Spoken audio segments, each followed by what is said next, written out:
Alright, here we are, the penultimate boss number 8 of the Black Temple, the Illidari Council. That's all of these people. Let's just jump into it. So this is the Illidari Council. It is a council fight, as the name suggests. There are 4 enemies. They all share a health pool, which is important. So there's no reason to focus a particular guy over anything else. So just hit the target that makes the most sense. And in this case, we will be attacking Gathios. They all have their own special abilities, but we will go over them individually in a second. So, just like any other council fight, the pole is the most important part of the fight. In this case, we will need a mage to tank the other mage, to tank Zerevor. And the pole is super important to get aggro onto the mage as soon as possible, because anyone else who gets aggro will die immediately if you are not the arcane mage. So, how we will do the pole is a mage will get bopped from a paladin. The mage will run in first. As soon as all of the mobs aggro to the mage, the hunters will begin MDing and get the MDs out. The mage will immediately spell steal Zerevor so that he can get the dampen magic buff on himself, and also so that hunters need to watch out with your MD that you don't arcane shot, get rid of the debuff before the mage can steal it. But the point of running in with a bop with a mage is that immediately all of the mobs will aggro and will run to the mage at first, because even though he has a bop, he's the only one on the threat pool, so they will still try to attack him. And from there, Zerevor will immediately start casting on him, so you need to get a spell steal off as soon as possible to not die to that first arcane bolt. Aside from that, one tank will pick up Skull, preferably the warrior tank, because he can spell steal something later on. So he will pick up Skull and move him to the back of the room right here, just to the right of the entrance. Another tank will pick up Triangle, and there are 2 ways to tank this. We will try to stack them for extra cleave, but you can also pull Triangle out and over here and just tank him by himself over here. The other tank, third and last tank, will tank Cross, and it is a spellcaster priest mob. Kinda can be a little finicky to move, but once you get her moving, just bring her to the top or to the mid of the stairs here, and we will move on to the actual kill phase. So if everything is done correctly, we will have something that will look like this. We will have Skull and Triangle stacked up at the entrance with the tanks tanking them. We will have X at the top of the stairs here. Excuse me. We will also have Square over here on the left side, because the mage would have tried to LOS him sort of down here so that he gets off and away from the rest of the raid. The reason why you need to bring the mage away from the rest of the raid is that he does an AoE blizzard, or an AoE arcane explosion to anyone who is within 10 yards of him. So nobody be standing anywhere near Square. Aside from that, all the ranged will stay as spread out as possible while still being able to attack the main targets of Skull and Triangle. And make sure to use this other side of the boss. There's a ton of room to use both sides of this boss. Everyone will be attacking Skull for the majority of the fight. I suggest leaving the middle for healers who can reach the whole raid, as well as multi-dotters, because like I said, the bosses share a health pool, so any multi-dotting will just be beneficial to killing the boss faster. So leave the middle for multi-daughters and some healers, and also make sure we get a couple of healers on this side so that none of the people over here are outranged of the healers in the middle. Aside from that, all of the melee will be stacked up on Skull and Triangle, except for a rogue interrupter who will be on X. X is a priest and needs to be interrupted as much as possible. She heals the rest of the raid, or heals the other council members, so that heal needs to be interrupted. That's a circle of heal. We will get into that later as well. But we will need a rogue on her, or physical interrupter if you don't have a rogue, and also an elemental shaman would be the best as a second interrupter, because you need two types of interrupts. You need a physical interrupter and a caster interrupter.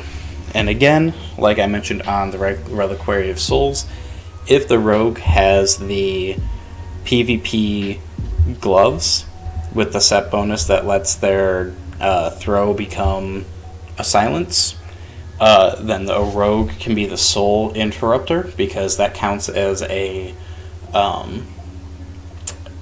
casted silence, but the rogue won't be able to get every single one sometimes, so you still might need an extra person, an extra caster to interrupt there.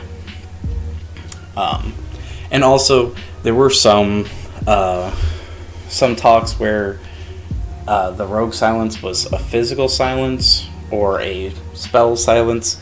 If you're finding out that the rogue silence is both of them are just physical, then you're going to need another interrupter no matter what. So, not entirely sure if the rogue is going to be able to solo if possible, but it's worth a try.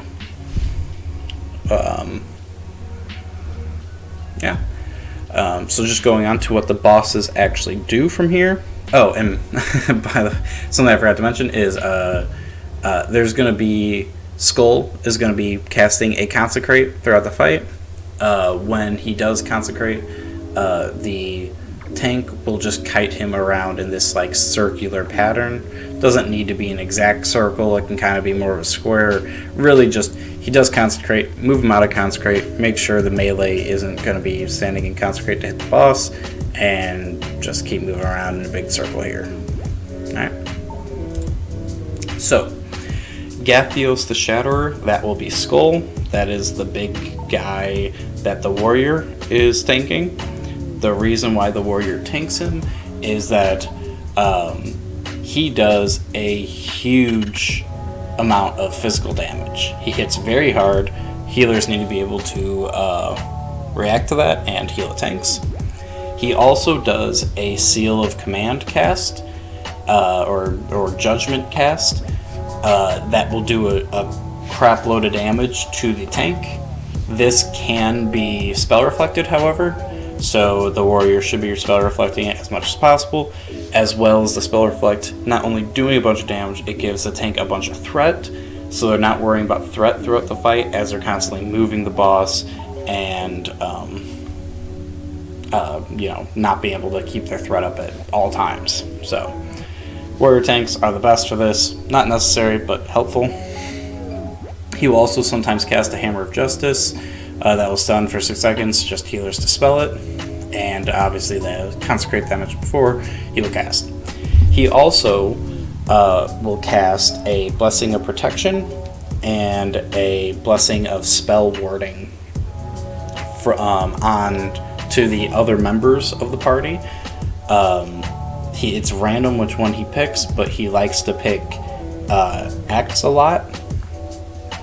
So he will pick the healer a lot to defend, and this is why we need the 2 types of interrupters on X, because if the Blessing of Protection goes on X, she cannot be interrupted by physical attacks, and the Spell of Warding goes on X, then she cannot be interrupted by casting magical interrupts. So that is why you need the 2 types. Whoever is interrupting, call out whenever the boss gets bopped or spell wording, and they just call out who's doing what interrupts. And we will get into what to interrupt later on.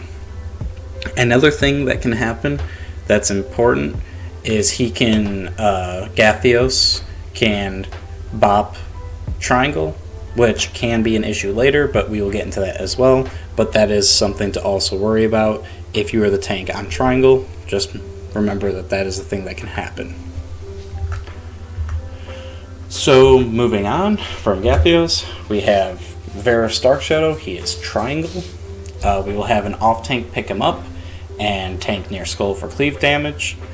He just does moderate damage. He's not a pushover, but he doesn't hit as hard as Gathios. Every once in a while he will vanish, and he will hit random raid members with Envenom, which just does a bunch of damage to him. There's nothing else to do. You can't avoid it. You just have to heal through it. On the PTR, some lower health players were just getting one shot by this. That shouldn't be the case, but it seemed to be happening a lot. But it also could have just been, they get hit by this and then another mechanic at the same time. So, Spreece and other people consider getting more health for this fight so that you don't get one hit by this. But he will vanish and do that. When he's vanished, the other tank can't really do anything, just kind of chill for a bit and hit the other boss and wait for him to come out of stealth. When he comes out of stealth, there's a few seconds that he will be visible, but he won't be attackable. Just run on over to him, get ready to pick him up as soon as he comes out. The reason why I mentioned he can be bopped by Gathios earlier was that when he comes out of Vanish, he will completely drop threat. And it is possible that he will come out of Vanish and immediately get bopped, and you will not be able to hit him. So that is why I recommend having a Pally tank or a Druid tank on this guy, so that if he gets bopped, a Pally can pull him with any Paladin spell that will pull him. And if it's a Druid on him, then the Druid needs to pop out of bear form and just start spamming Moonfire, and hopefully they can pick up aggro over the tanks long enough until the bop falls off and they can jump back into bear form. It's not ideal. I would suggest having a Pally tank him, but a Druid can do it, and if a warrior is trying to tank him and that happens, they are basically out of luck. Moving on to the next person, we have High Nethermancer Zerevor. This just needs to be mage tanked, just like in the High King Mulgar fight from Gruul's. All you do is you spell steal the dampen magic that he does. It makes you take 75% less damage from magic. Also, one thing on the mages, make sure you dampen magic yourself, because I guess there may or may not be a bug that sometimes you'll spell steal it but won't go on you. Just make sure you have spell dampen magic on yourself, so to avoid that. That might or may not be a thing. Just make sure you dampen magic yourself. Next he will do the arcane explosion that I mentioned. No one stand within 10 yards of him. Then he will cast Flame Strike and Blizzards on random targets throughout the fight. This is the main reason why this fight becomes difficult. Aside from just the damage that Gathios does by himself, this is the most damage that's going to come out from the raid. The raid really needs to pay attention and move from Flame Strikes and move from Blizzards. Getting out of Blizzards and getting out of AoE is the best way to reduce the incoming damage. This is not a DPS race, this is a healer fight, and the best way to help your healers is move out of stuff. The Blizzard seems to hurt a lot more than the Flame Strike, Flame Strike initial damage does a lot more, but the ticks not so much, but still don't stand in it. This is one of those fights. Just don't finish that cast, interrupt it, get out, be a good player, get out of stuff, and it'll be much, much, much easier. Locks, Curse of Tongue, this guy. Not entirely sure if it was doing anything, but it's not a bad idea to do, just to have it. And now we can talk about Arcane Resist. I have not been able to find anything definitive about Arcane Resist and if it helps on this fight. I personally would like to try it without Arcane Resist. Mage should be able to do it just fine in their regular DPS gear, as long as if they steal the Dampened Magic. Shouldn't really be that much of an issue. He should be hitting for 5 to 6k. Stack some stam. Don't really need Arcane Resist. Probably bring a Violet Badge trinket and like a neck piece or ring, and you'll probably be totally fine. Other people suggest doing full Arcane Resist on your mage tank. This might be necessary if the boss doesn't re-up his Dampened Magic, and that is possible to happen. It's unlikely. You should always have Dampened Magic on yourself, but if it does happen, mages just bring an Arcane Resist set, a full Arcane Resist set anyway, just to make sure that you can survive just a little bit longer if there is no Dampened Magic to be stolen.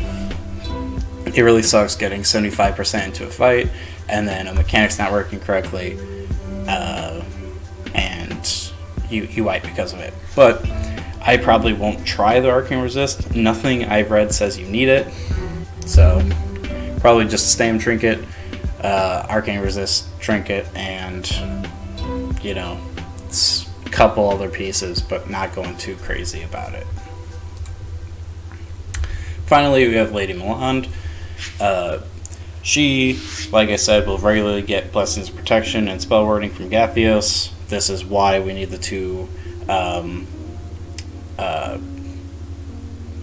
Interrupters or a Rogue with the PvP gloves. It's very, very important to kick the Circle of Healing. Always kick Circle of Healing. It cannot get through, just like the Spirit Shock on Reliquary of Souls. If this one gets through, it's not an instant wipe, but it obviously doesn't help, because not only does she heal herself, but she heals every other mob, and since they all share a health pool, that's like 4 times the healing. So just make sure to interrupt this one as much as possible and interrupt it every single time. She will be spamming Empowered Smites. If you have extra interrupts, just throw those on there just to help some damage going out, but the main interrupter should not be wasting interrupts on the Empowered Smites. It doesn't hit for that much. It hits for like 2 to 3k on a tank. Don't worry about them too much. And even if you interrupt them, then she'll start meleeing anyway. The other spell she has is Divine Wrath. She will target a random enemy, and she'll hit them with a pretty nasty hit that'll do a good amount of damage, and it'll leave a dot on them. Interrupt this when you can, but obviously Circle of Healing takes precedence. If some of these goes off, it's not the end of the world. The debuff can be cleansed and should be cleansed as fast as possible. Just let the healers know when it's going out so they can look out for it. But other than that, try to interrupt it when you can. That's really all there is to it. She also puts a reflective shield on yourself that reflects 50% of the damage you do back to yourself until it's broken. Purge it if you can. Not sure if it can be purged. I haven't personally tested it out, but if it can be purged, purge it. If not, then whatever. You just have to deal with it. And finally, locks. Make sure you keep up Curse of Tongues on the boss. It's a spellcaster that needs to be interrupted. Curse of Tongues is great. Keep it on the boss. And overall, that's really it. It's a healer-intensive fight. The main priority is moving out of AoE. It It's all about damage mitigation in this fight, because your healers will be going by the end of it, and kicking heals as fast as possible to shorten the fight as much as you can. If you stay spread, you do your mechanics over the DPS, it'll die, and it won't be that difficult of a fight. And that's it, and I will see you all in the next video.